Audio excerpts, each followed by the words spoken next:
Salut tout le monde! Dans le cadre du Buzz Auto avec le journal Le Nord, on est aujourd'hui à Saint-Jérôme, en fait chez Mazda de Saint-Jérôme, pour vous présenter le plus récent modèle de la famille Mazda, l'utilitaire CX-70.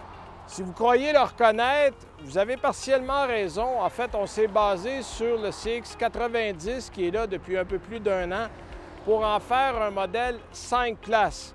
Pourquoi un modèle 5 places? Parce que dans la guerre des constructeurs, il y a des utilitaires à 5 places et il y a aussi des utilitaires à 7 places. C'est deux marchés très distincts, surtout du côté des États-Unis, mais ça va aussi offrir un véhicule avec plus d'espace à la deuxième rangée pour ceux qui en ont besoin et surtout plus d'espace cargo. Je vous amène faire un petit tour.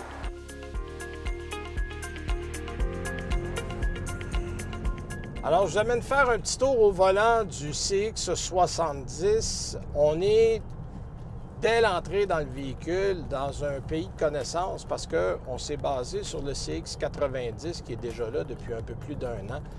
En fait, il y a un segment de marché qui s'appelle les utilitaires 5 places qui est très important dans le marché automobile. Plusieurs constructeurs ont fait un peu la même chose que Mazda. Si on prenait par exemple le Jeep Grand Cherokee L, qui est une version allongée du Grand Cherokee, bien, on a ajouté une banquette à l'arrière. On a fait la même chose dans un modèle comme le Highlander et le Grand Highlander. Donc, Mazda se joint à plusieurs autres constructeurs pour offrir une alternative pour les gens qui ont besoin que de 5 places. À la base, on a la même présentation que le CX-90. Par contre, on a plus de place pour la deuxième rangée et surtout plus de place pour l'espace cargo. Là, on est dans un modèle tout équipé. Vous avez le cuir un peu partout, même au niveau du tableau de bord. On a des sièges en cuir, on a un toit ouvrant, système audio Bose haut de gamme. Donc, tout ce que vous vous attendez à avoir dans un véhicule de luxe est là.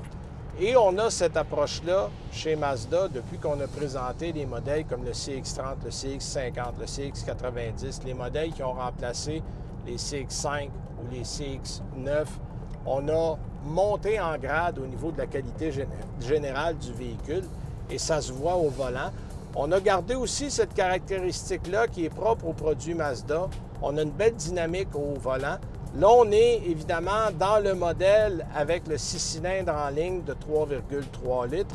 On a également un modèle PHEV avec moteur 2,5 litres et une autonomie d'à peu près 42 km avec la boîte automatique à 8 rapports. Donc, à ce chapitre-là, on a gardé exactement le même équipement qu'on a dans le CX-90. On a ajouté dans le 70 quelques petits détails technologiques qu'on n'a pas encore dans le 90. Ça aussi, ça peut faire une petite différence entre les deux.